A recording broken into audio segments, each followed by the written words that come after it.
Hey guys, Bill Seamantel here from the BBZtv. Breaking down a lake before you get to it. Man, this is one of the hardest questions to answer. And you know, I could sit here for hours upon hours upon hours of all the fine details that that goes into breaking down a lake.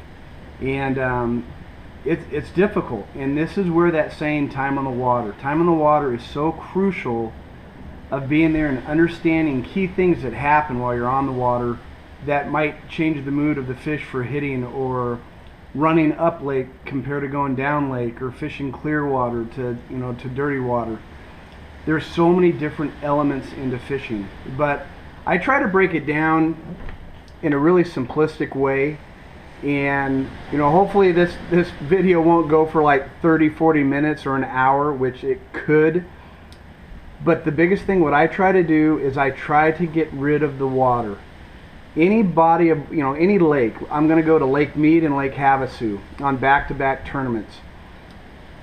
Lake Mead, man, it's tough right now because I haven't been there in about 4 years, and I know that thing's got to be down 100 feet. So when you're looking at maps, the first thing I try to do is I try to take all the water out of the lake visually. And I'm looking for key elements. I'm looking for points, ridges, humps, flats, and creek channels. I'm looking for 5 key elements that are just proven fish holding spots where not only do they hold there, but they actually eat there. I want a place to find where the fish are feeding. Once I find those key elements, those key areas on a map, you can mark your map. You can mark it with a point system. And those points will always be consistent for structure. Cover, on the other hand, stuff like seasonal cover, which is grass, mudline, floating debris on the water, those things come and go, and we're going to talk about a plus value in a second. But the point system, as long as there's water above that line that you're looking at, as there's water above the point, above the flat, above the hump, it's fishable. The hardest part is going to a lake and you're looking at a certain map and you're going, okay, here's where the high water level is, but the lake's down 100 feet. That's where time on the water. That's where you have to put yourself on the water. The other thing is once I find those key areas, I'm going to start really, it's a plus system. There's a plus and minus. It doesn't take any way. The minus is not a negative. Minus is it doesn't exist. But if I find key elements, a point that drops down into a creek channel, I'm going to give that a 2, for a 2-point system. If there's a rock pile on the end of that point in 15, 20 foot or 4 foot or 5 foot, wherever it's at, I'm going to add another point value, so it's a 3. If there's something else in that area that adds a point system that's stationary, that will not change, you can go to certain spots and you could pre-mark maps before you get there to the lake.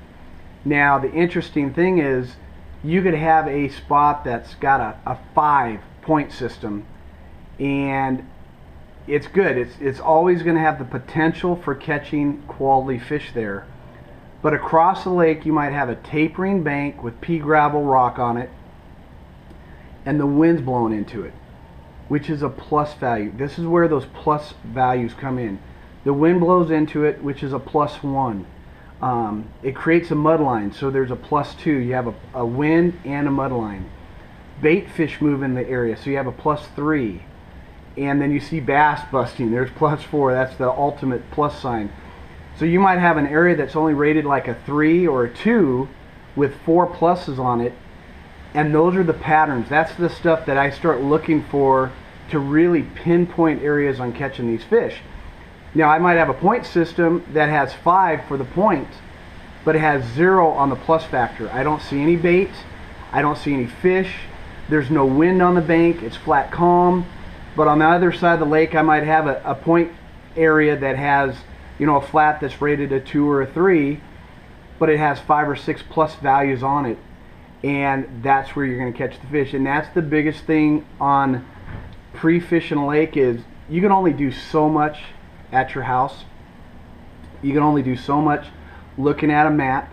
You can only do so much looking at Google Earth, and you only could do so much looking at your electronics, your LoRaine.